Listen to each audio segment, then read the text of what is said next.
Hey, good evening. Mike McWilliams, Upstairs to the Right Music Channel. Thank you so much for everybody showing up. Few adjustments as usual. Yeah, that looks good. Let's go with that. How is everybody doing this evening? So glad that you took the time to show up. Usual, I say this, and I do mean it every time I do say it, is that your time is a valuable thing, and you get paid for your time, so it makes it valuable. And the fact that you spent a little bit of it with me is really appreciated. So thank you so much for doing so this evening. As always, Ben Allmark in the house. Welcome, sir. Denro in the house. Welcome.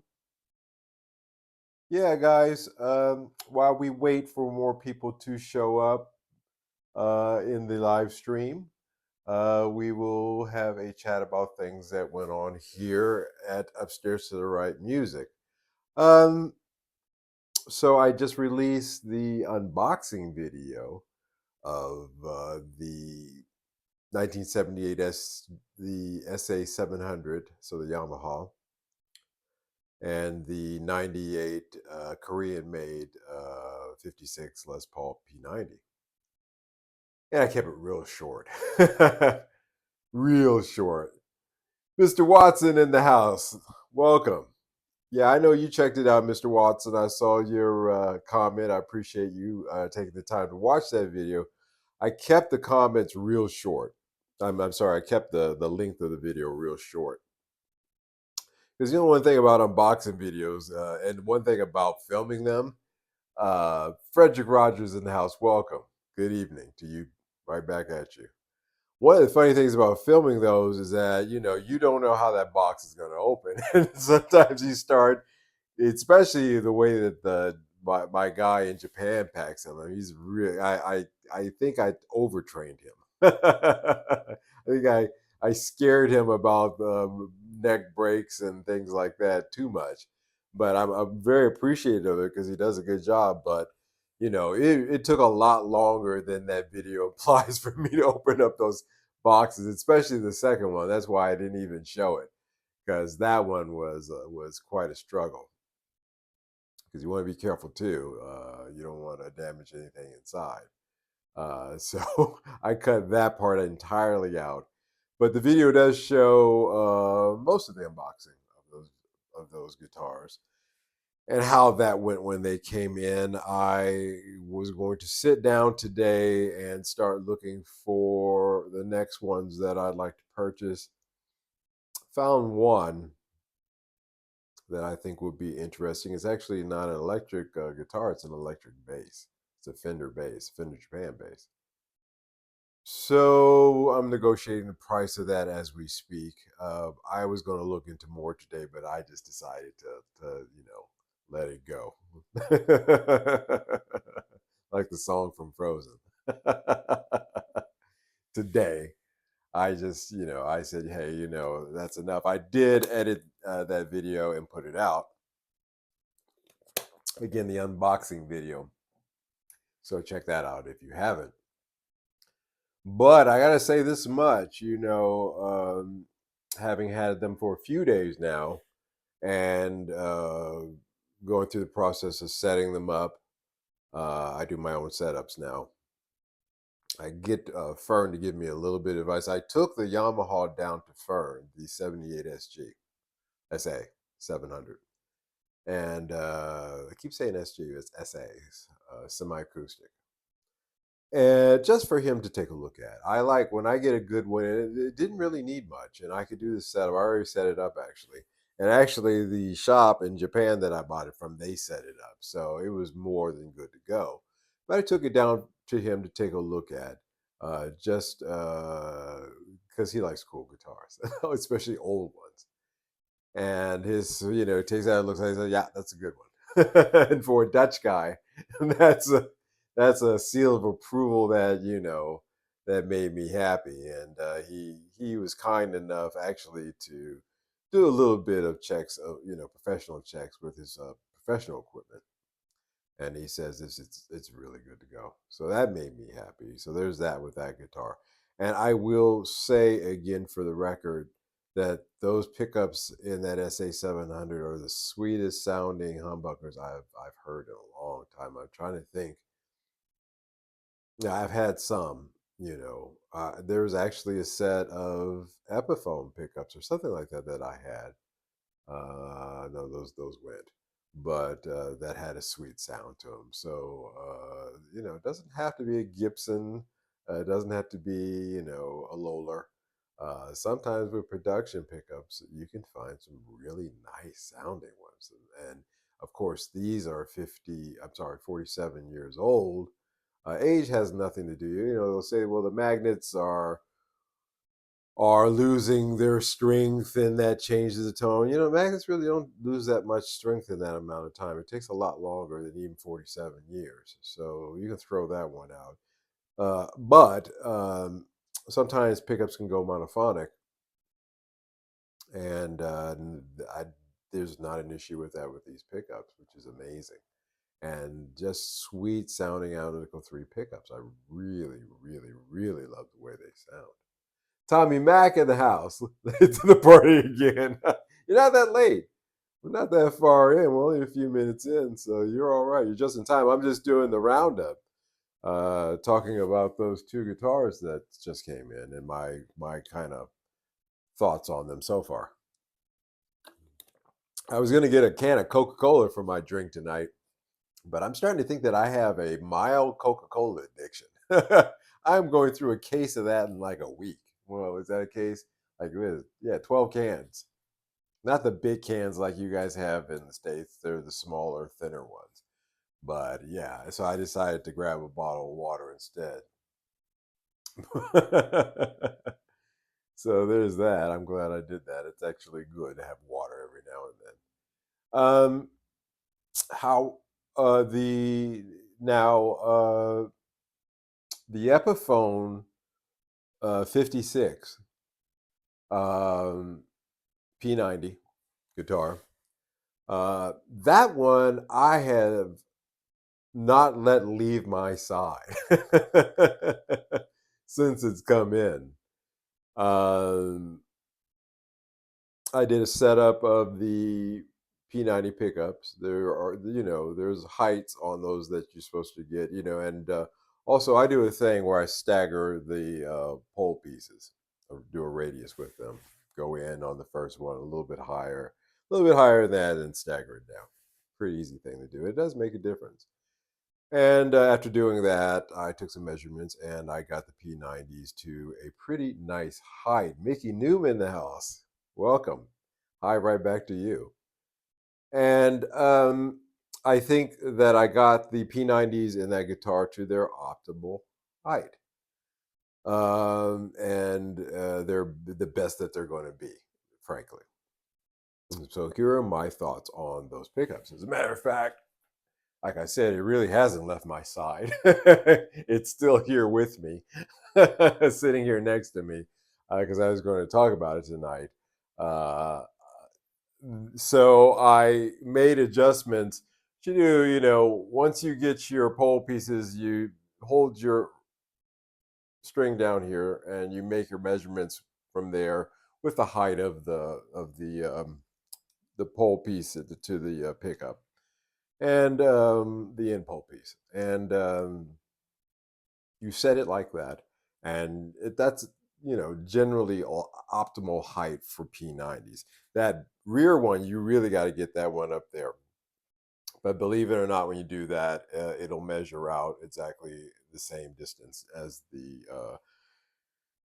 rhythm pickup. So there's that. But this hasn't left my side. Now, my thoughts on this guitar. I'm really in love with this one. I, I have to tell you, I do love it. Now, what you're going to hear about these Korean guitars in regards to the pickups, and I started out with the pickups, talking about them specifically, is that basically, your bridge pickup on these are going to be considered to be weak. Gold looks good on you, Mike. Tommy Mac 16 says, "Thank you, man. It does. I always like gold tops. As I told you, I have a thing for gold tops, Les Pauls, and this one is the Cat's Meow.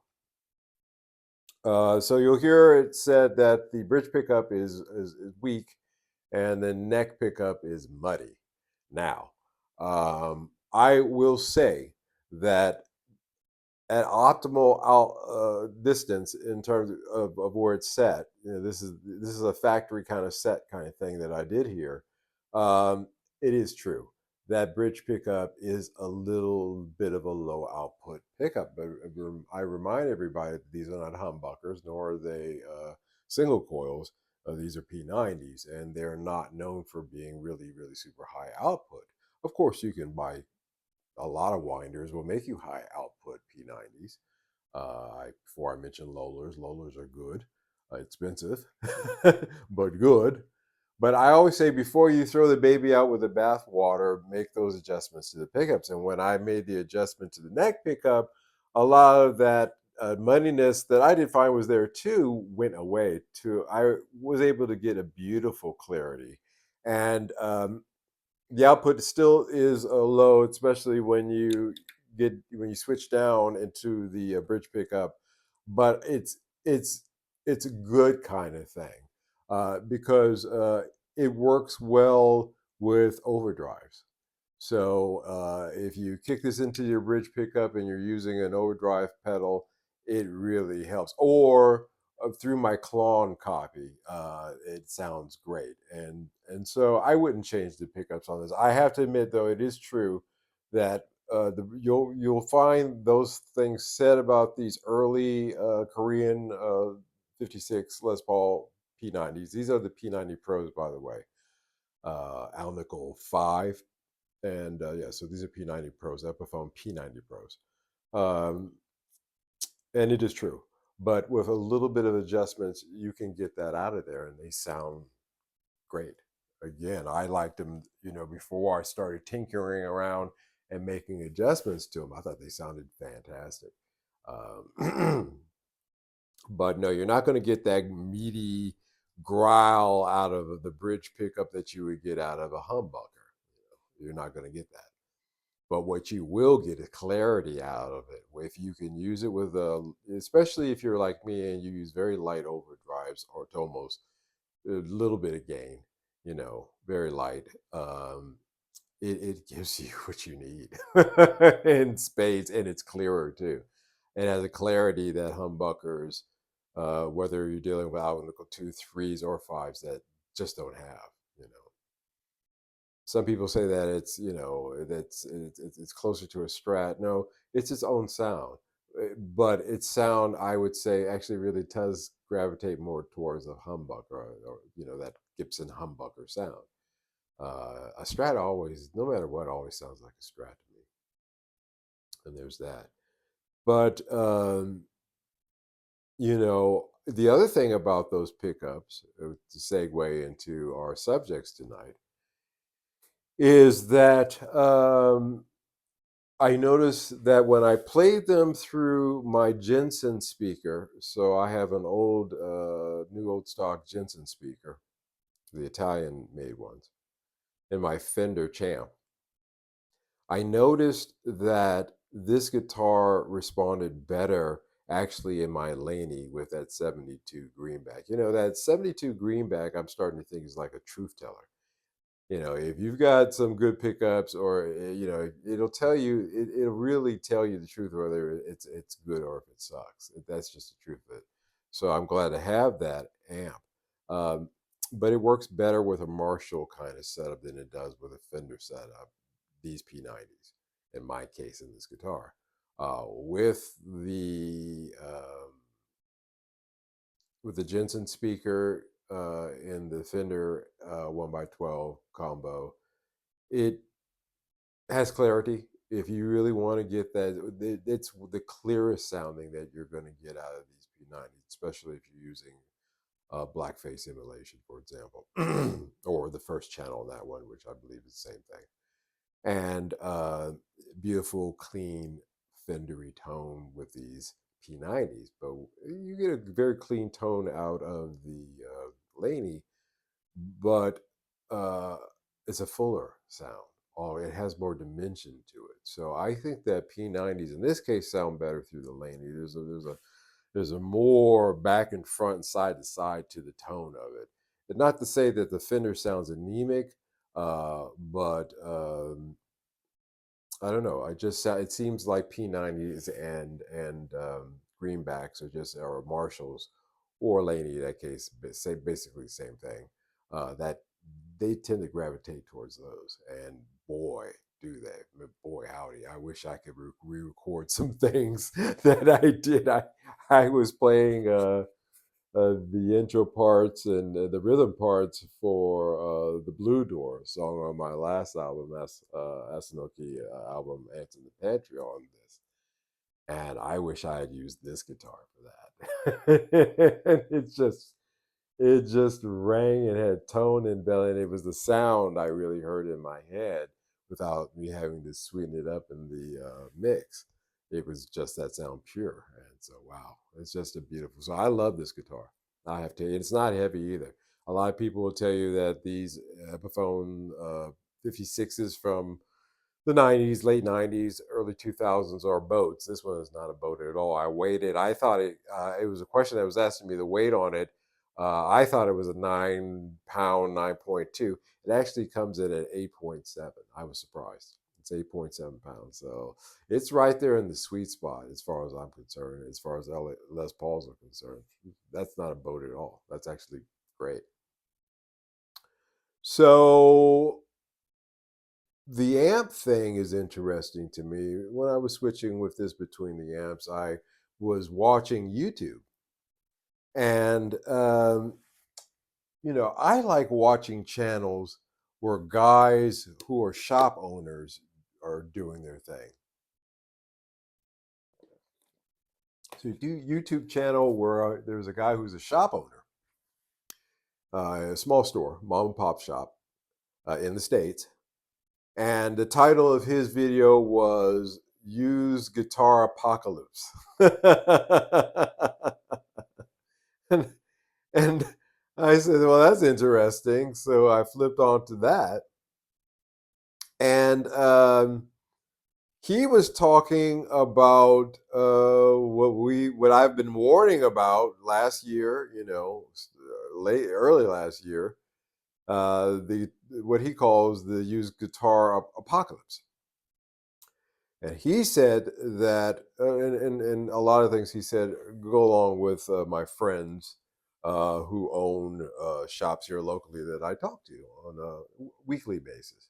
Matter of fact, tomorrow I'm going to see one. Tommy Mack, go look. What is this? Ben Allmark. I watched that video too. He's good. Yeah.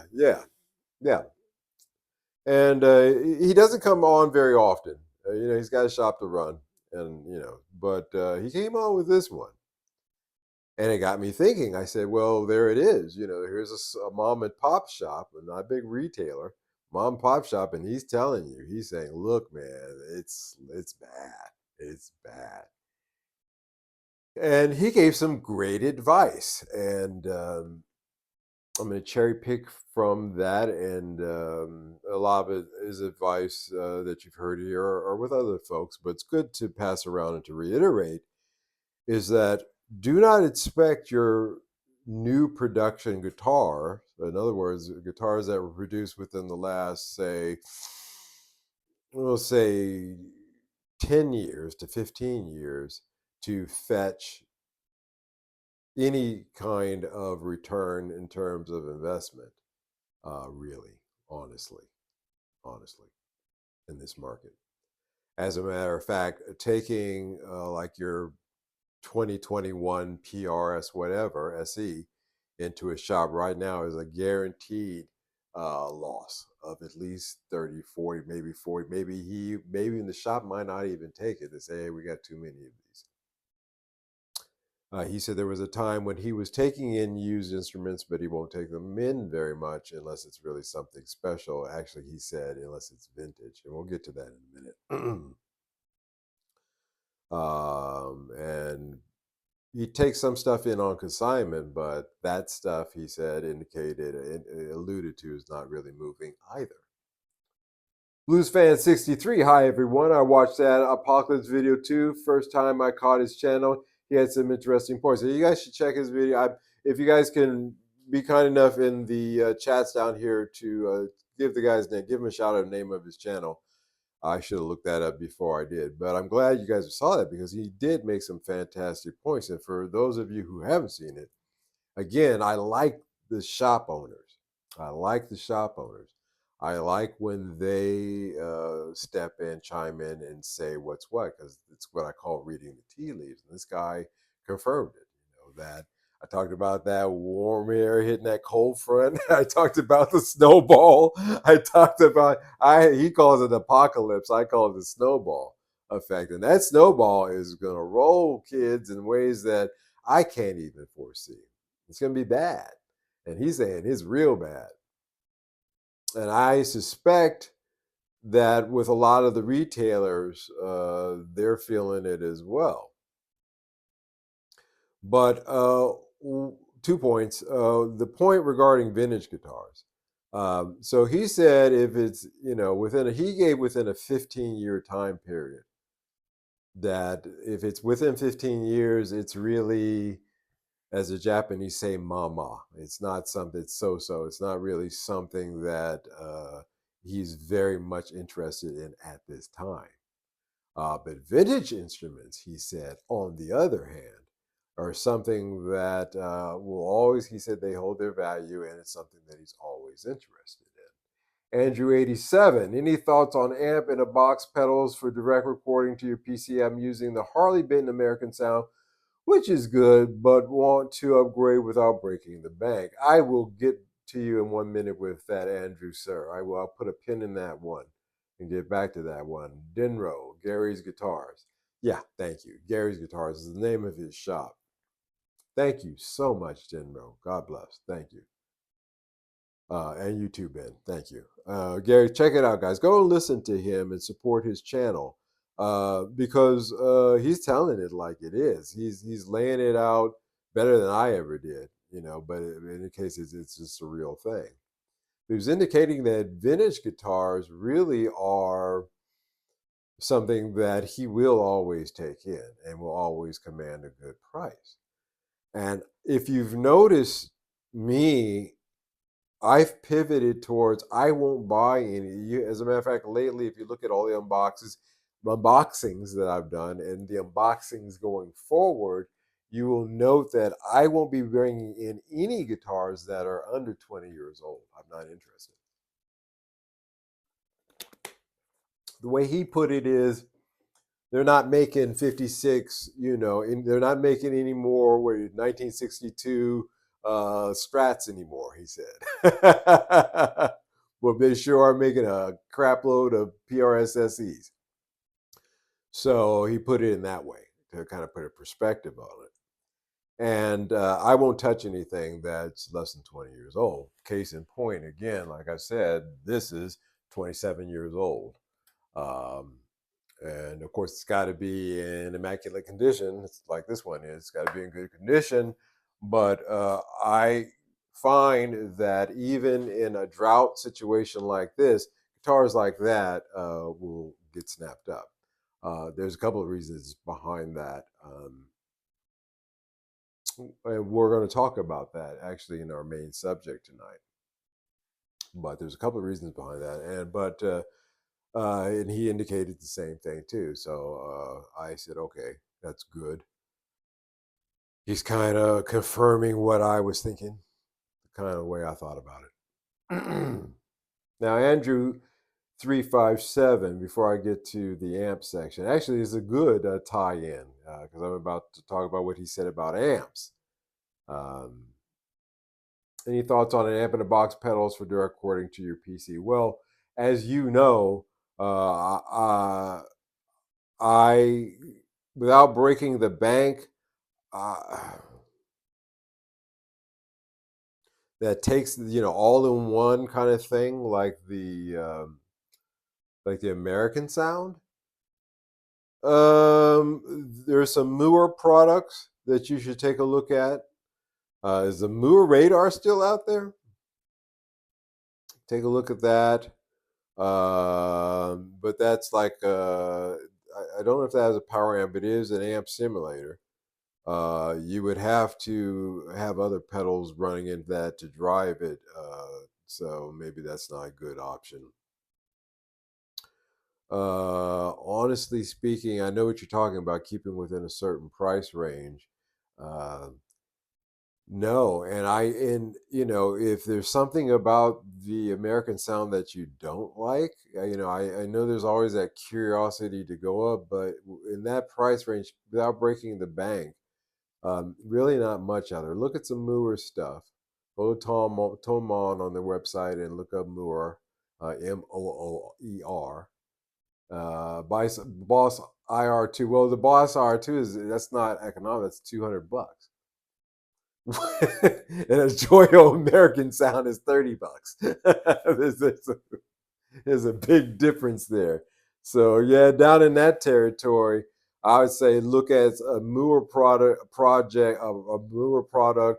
that you could run the American Sound into that, and then you can use the different amp sims in that in order to change up the sounds that you're getting out of that. That would be your cheapest option in order to do something a little bit different without breaking the bank, because the Mooer radars aren't that expensive. They're within it. Yeah, I hear you, but there's a lot more expensive than that. Yeah, Ben. Yeah, it just goes up from there, right? You're right. Can't argue that, Ben. It just goes up from there. But keep it in that price range. What I would do is I would take the American Sound, keep it, get one of those Mooer radars, and run the American Sound into that, and then you've got a lot of different sounds that you can pull with that combo, and you're not breaking the bank at all. And it's modular, so that's a good thing. So that's what I would do.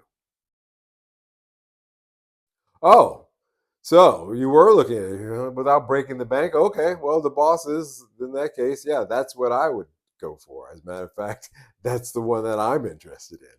When I go to the Venendal on the 23rd, I am really looking for the Boss IR2 myself. So yeah, you go up there if you're $200, but that again, you know, why do that? You know, if you're happy with the American sound and you want to save some money, get the radar. If the Boss IR2, um, if you're using a multi-pedal setup where you've got some overdrive, some clones, and stuff like that going, then I could see where that could be attractive. But you'd save a lot of money with the Mooer radar, I think. So just take a look at that. If that way, you got a lot of difference. You got about $100 difference there. So there's that. I got it in Digit. I only used it for an hour or so, but it's pretty awesome. Oh, you got one bid. Oh, cool. Yeah, Andrew, it's been discussed here, that one. It's something that it's probably going to end up here. Me too. But with my pedal setup, it works. It makes a lot more sense. But the Mooer is also an option too, believe it or not, for saving money. The other thing that he talked about, dig it, gotcha. Um, the other thing that he talked about were amps. And he started getting into the fact that full stack amps are not moving. And he said small combo amps are the big thing. He can't keep them in. He says they fly out the door, and there's now a push to by manufacturers to create more of these. Another YouTuber that I watch, he's an amp guy. That's all he talks about. Um, he's a flipper, so he's looking for certain amp cabs that have certain rare speakers in them that he could sell the speakers for more than he paid for the whole cab. And he was indicating that in his business, when he's doing that, that's a heck of a business. Uh, that he's noticing that the prices on the 4x12 cabs He said they've fallen into the toilet. He says he's snapping them up for nothing, nothing. And so we're seeing the bottom fall out of the that market. And like I said, if you from two sources, if you see something that's mentioned like that, you go, okay, that's interesting. That's interesting. People will want to scale down. As we were just talking about the Boss IR2, that's definitely a scale down move. People want to scale down, and I just did a video talking about the 2 amps that I have, which are combo amps, and how much I love them, and I really truly do. I can't imagine having anything else but those, and then also having the pedal platform ability to record with without using those amps. Having that cross the board flexibility uh, in a very small compact packages is very attractive to the consumer these days. And so if you're thinking about pulling the trigger on a combo amp out there, I will take this moment to say that in my advice, I would say buy it. I think if you're in the market to sell your 4x12, cab, I'd say don't do it right now, or see if you can part it out. You'd probably make more money with separating the speakers from the cab, selling those separately. But if you're looking at 1x12s, I would do it now, guys. 1x8s, 1x10s, 1x12s. If you're looking to, especially 1x12s, if you're looking to buy one, I would do it now because I see the market on that in the future going up because demand is starting to pick up to the point where I wonder where the supply is. And the prices of those 1x12 combos, the good ones. Even then, everybody kind of poo-pooed those Fender Champ series, but that Fender Champion 40, once you put a little love into it, it's a great amp that can be had for relatively cheap, but that may change. Those are going. I told you the day that I picked that one up, the very next day I walked into that shop to get something else, and the guy said, "Hey, just as you left, another guy came in looking for that amp." So there's that.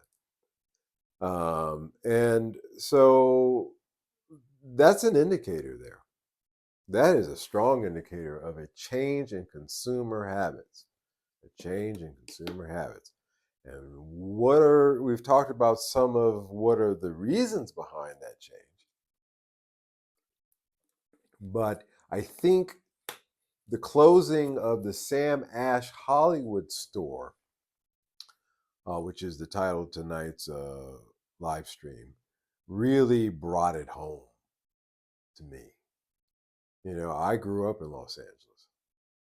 I was lucky.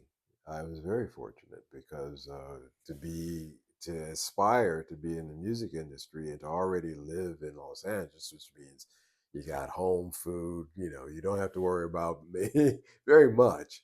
I could always, if things got bad, I could always crash on my parents' couch in Los Angeles. But going up to Sunset Boulevard and going to the Guitar Center, and right across the street was the Sam Ash Hollywood. They say Hollywood, but that's like that area. Yeah, I guess maybe it's not really Hollywood, but anyway, it was called the Sam Ash Hollywood store, and is right kind of diagonal across the street from the Guitar Center, and I used to park there because in its heyday, parking in the back of the Guitar Center up there on Sunset was impossible. The employees took all the spots, first of all, and then the only thing left were the coin meters out front. And I swear there was like 10 cops waiting around the corner to see that red flag come up. And so that's true. But I would park in the Sam Ash parking lot, and then I'd of course go in order to justify parking in the lot. There was parking there, so I'd go and maybe buy a pack of strings, do something like that, and then I'd run across the street to the Guitar Center.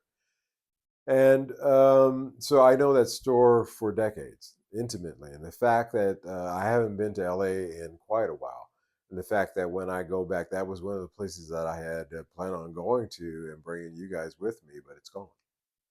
It's gone.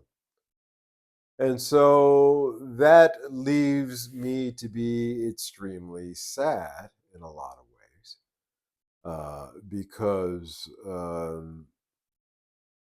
that's part of me growing up in LA, going to that store.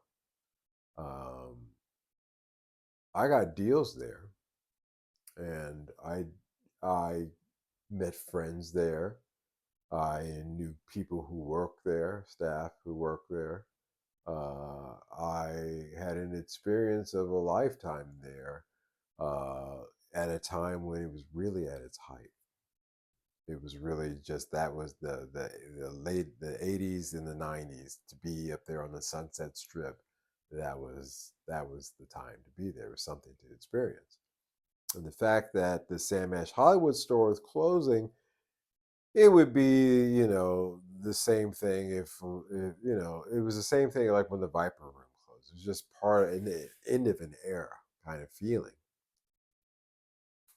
And so Mickey Newman, that Sam Ash closing is a bad sign for the industry. Tommy Mac 16 drove past the White Plains, New York Sam Ash location earlier today. Store was cut to half the size.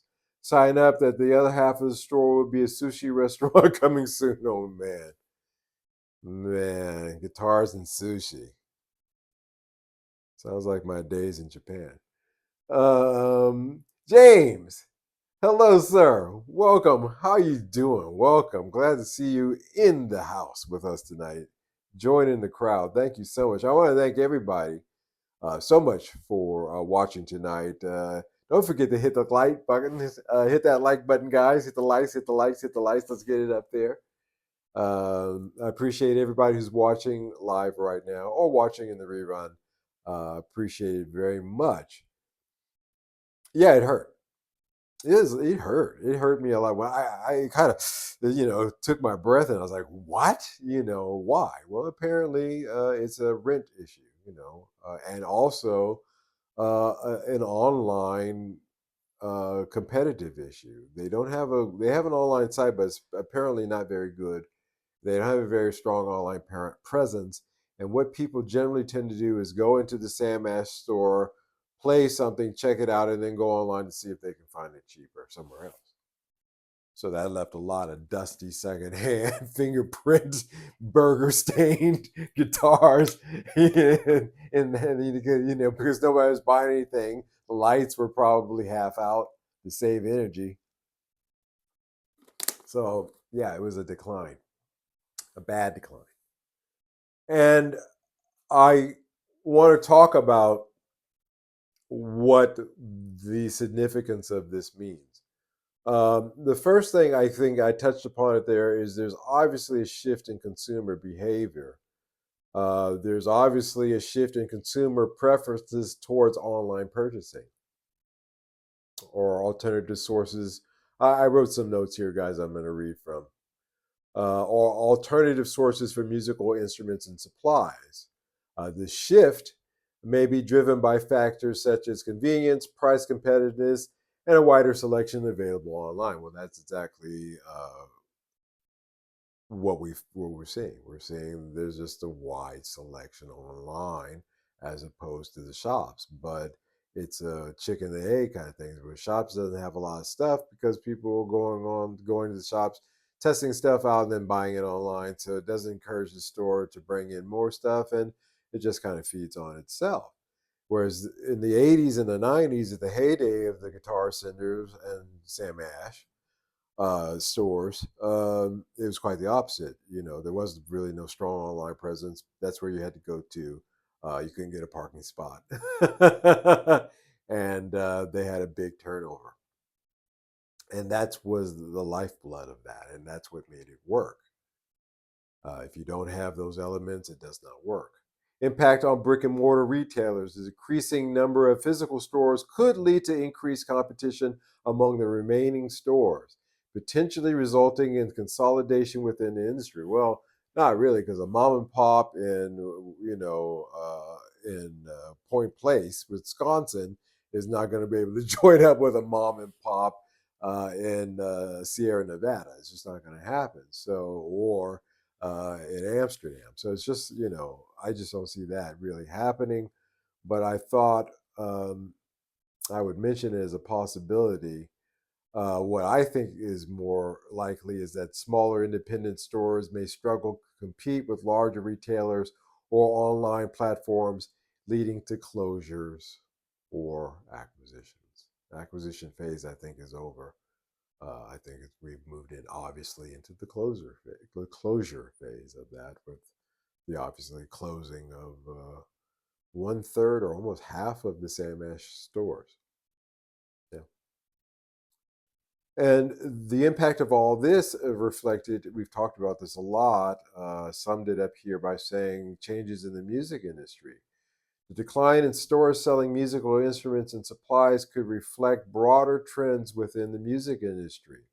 It may suggest a decrease in interest or participation in playing musical instruments, which can have a cultural and educational implication that we have not thought about. Um, Unless you got a brother or sister or uncle or dad or somebody or that digs guitar, how are you going to get into guitar if you're a young person when most of the music produced these days doesn't have a guitar, and none of certain the videos you're watching it has a guitar, or maybe somebody's just playing like they're playing guitar, if you know what I mean. How are you ever going to get inspired by it? I mean, it's slim pickings, slim pickings. And so there's that. Um, the cultural implications are interesting. We talked about the Laurel Canyon scene, and we talked about how I suspect that it was engineered in order to change the mood or the environment of the country and in a negative direction. And here's a good, so how can music create a cultural shift?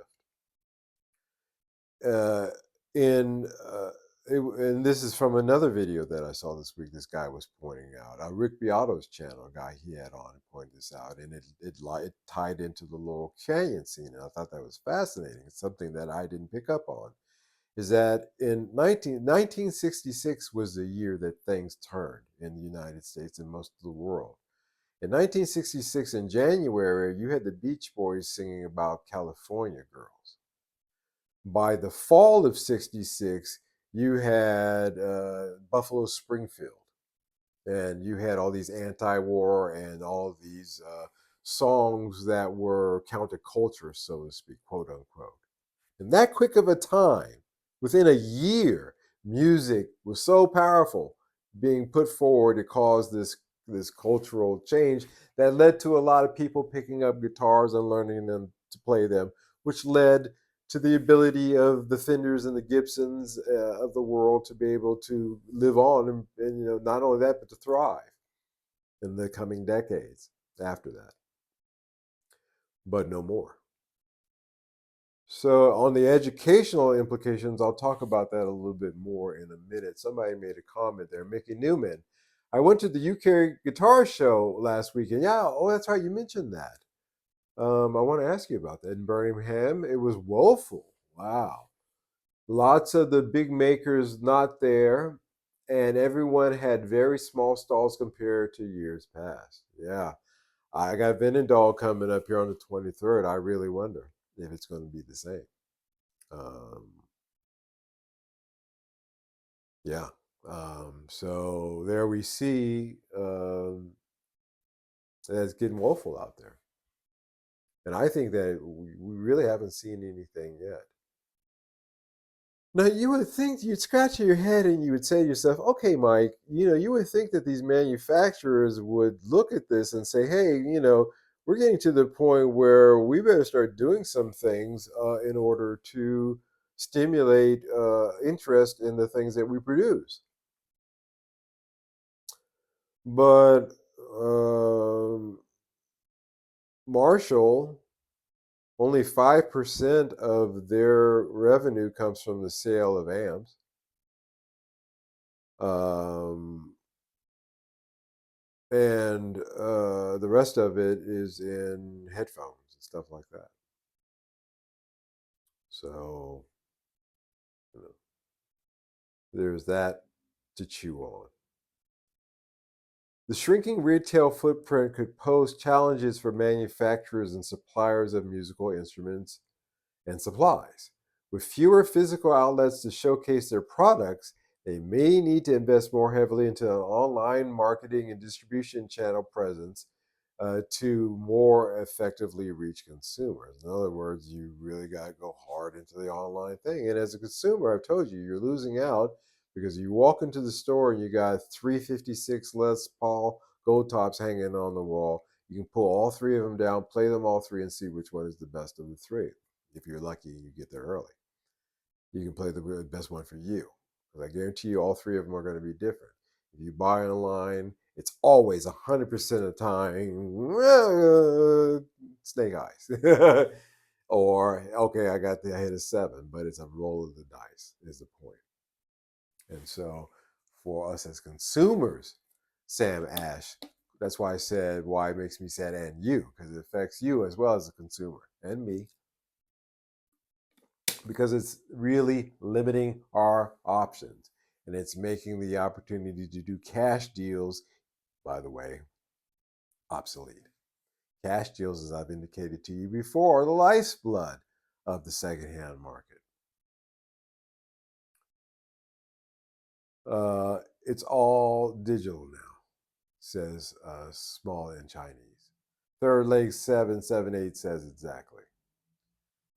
So, I mean, as consumers, we're losing out there.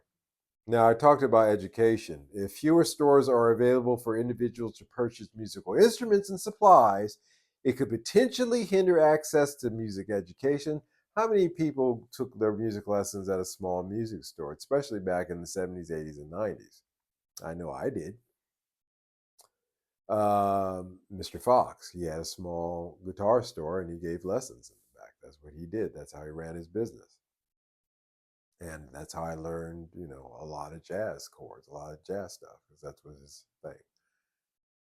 And particularly for those who rely on local stores for instrument rentals, repairs, and lessons. If you don't have a local store and you break your guitar, where are you going to take it to? Okay, you got to pack it up in a box and you got to send it back to Sweetwater if they'll take it. The less mom and pop stores that you have, the less places you have to take your guitars in to get a quick repair or just to pick a pack of strings up. You're sitting there and it's Sunday. You're like, oh crap, I need some strings. I'm short on. I thought I had a pack, but it's empty. Why didn't I throw that away? I do that a lot.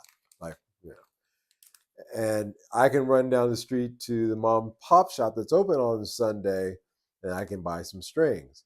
If not, I have to order online, and at the very earliest, I may get it with the mailing system here in Amsterdam. I may get it in 2 days or so. So you're losing convenience there. You're losing convenience there, or Sunday or Monday. It doesn't matter really what day of the week. If they're not there, they're not there for you to purchase from them, and you're not there to take lessons. You're not there as a kid to walk by and say, "Hey, gee, oh, that's a Les Paul. Oh boy, that sure is heavy, but oh, that sounds good. There's none of that anymore. Opportunities for innovation. Now, I don't want to leave this off on a negative note. I never do. So the things that there are opportunities for innovation in a market like this. Hey, the market is shifting. The market is shifting, and there's nothing that's going to stop that. And the way it was is over, and that's obvious. The writing is on the wall. And it's going to get tough because there's going to be a shaking of the tree, and the fruit that is not, let's say, attached properly is going to get shook off. But there are opportunities for innovation. Despite the decline in traditional brick and mortar stores, there may be opportunities for innovation in the distribution and sale of musical instruments and supplies.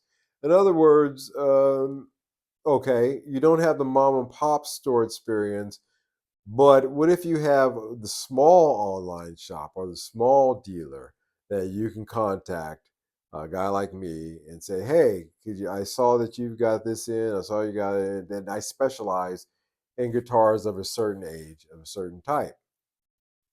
And I could see, and I have seen, where I have people coming to me because they can talk to me.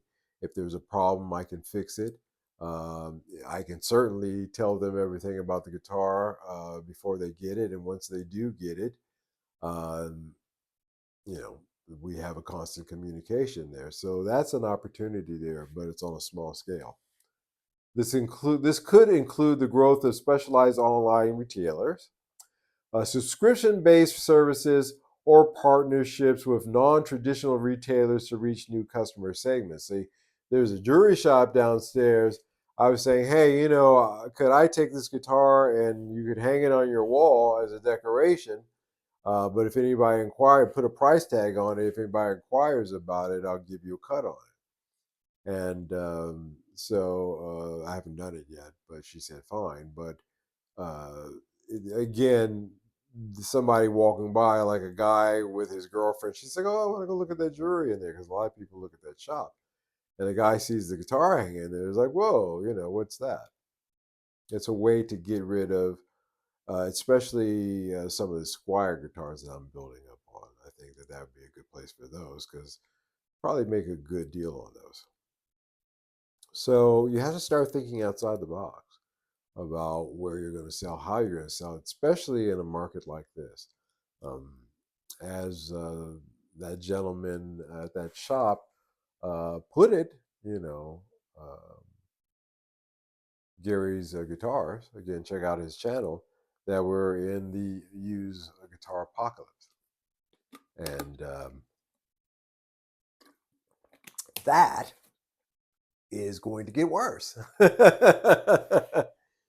And the closing of these stores like Sam Ash, and again, this is just the beginning. Freddie Zulev says, shout out from the Bay. Shout out to you, sir. Welcome. James says, I wonder if Guitar Center will survive. Again, like I said, you guys ain't seen nothing yet because it's just as dismal, my understanding, at the Guitar Center across the street from that Sam Ash that closed. That this is a bunch of, you know, what you and I would consider to be factory seconds hanging on the wall. Plus, their stocks are low, but it has as ebbs and flows. Sometimes I've seen pictures where it's pretty full. Sometimes I've seen pictures where it's pretty empty. But that's not a good thing.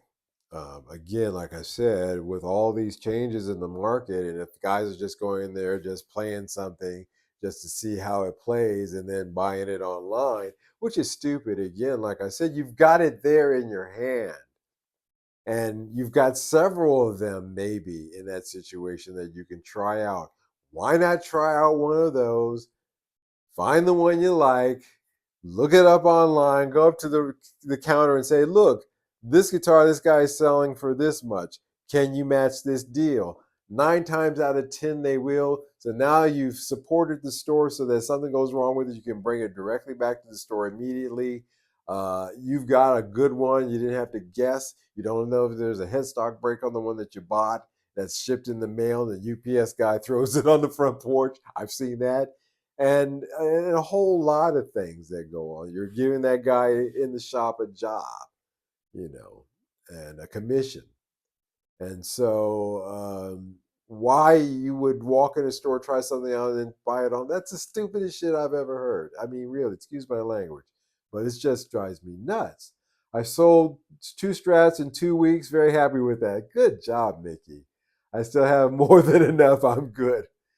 Yeah, I've got these Squire Strats. I built them, but I built them to move, and I think that move, putting it in some of my friends' shops in the neighborhood that aren't, they're not music shops, but they would make a good decoration for them and a good place for me to put it up for sale for different eyes. You never know, but you have to start thinking outside the box. One of the things, like I said, for sure, I am not touching, nor will I touch any guitar that's less than 20 years old from now on. And that's a stone cold promise, because there's nothing in it for me, and I can buy them all day long. I see deals on newer guitars over in Japan that would blow your mind, especially when you look at the exchange from the euro. But I'm not touching them, because I'll get it over here and I'm not, it's not going to move. Too many of them. Whereas, again, you get some of these getting ever more rare, older, 20-year plus guitars. You got something there. Um, Ben Marmar, good for you, Mickey. I'm hoping hearing this will inspire me to do the same. Yeah, Ben, it's a tough letting things go, man. I'm a dealer. I buy these things, but I have to tell you, I fell in love with this thing. I really love this. I just don't feel like I'm me without having a Les Paul. It's the weirdest thing, but I love the sound of this one. I love the feel of it. I love the look of it. But it would be sad to see it go. But yeah, I hear you. It's tough. Well, guys, um, I'm rested today, but somehow or another I'm tired. I should have drank the Coca-Cola. Maybe I'd be a little bit more mentally alert. But I wanted to touch on that. I just I'm sad about it, and it reflects a whole lot of things. So I sat there, I wrote out a list of things, try to detail what I meant about them, and the implications of them, and lay them out for you guys here tonight. So I hope that that came across. The takeaway from that really is that the music instrument market is in a decline, and yet for some reason, in a sales slump, and for some reason they're producing more and more every day. Um, and even with some companies canceling orders on some things, still the overproduction is quite egregious. And from that aspect, from just an earth aspect, just we don't need that crap in the water, we don't need that crap in the air, we don't need to cut down any more trees, we don't need to be doing this. If we were to reduce the overproduction, the secondhand market would start to stimulate itself again, and again, maybe the mom and pop store could find a new way of operating in that kind of environment. But in this current overproduction environment, we're seeing the results of that. It's like cutting your own throat. I don't get it. And I understand why Gibson has moved over to be a lifestyle brand, because quite frankly, there'll come a time where guitar sales will only represent 5% of their business. I think that's where they want to go. And you can make a whole lot more money, obviously, with the margins on the Asian import guitars anyway. So, it's changing. It's changing.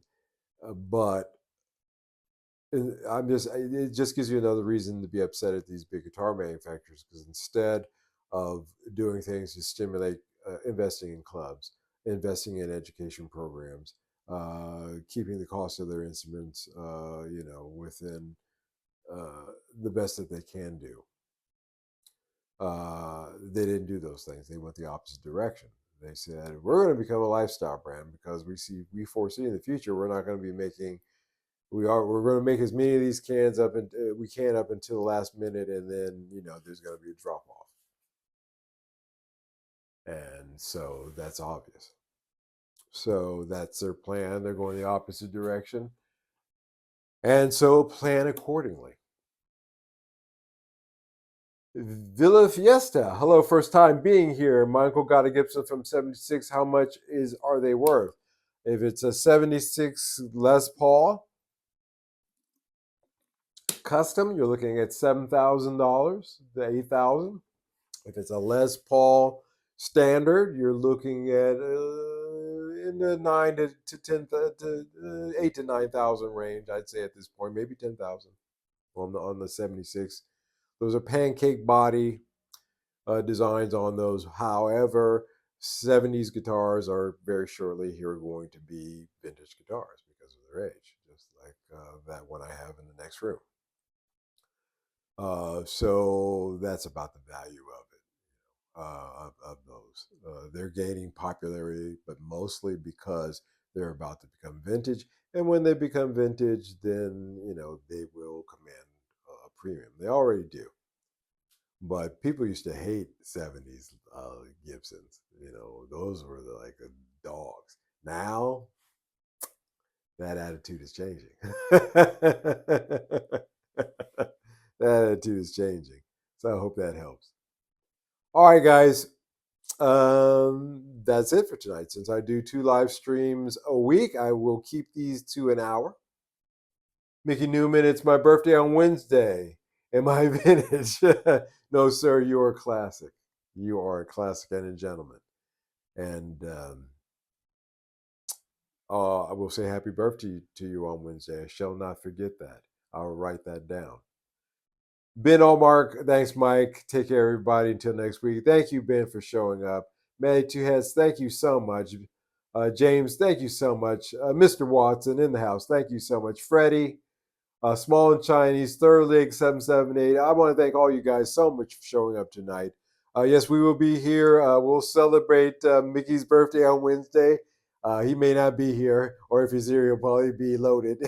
Either way, we're going to say a shout out to him on Wednesday. So let's be here for that. Let's stay safe between here and then, guys. Have a good one. I will talk to you guys soon. Night.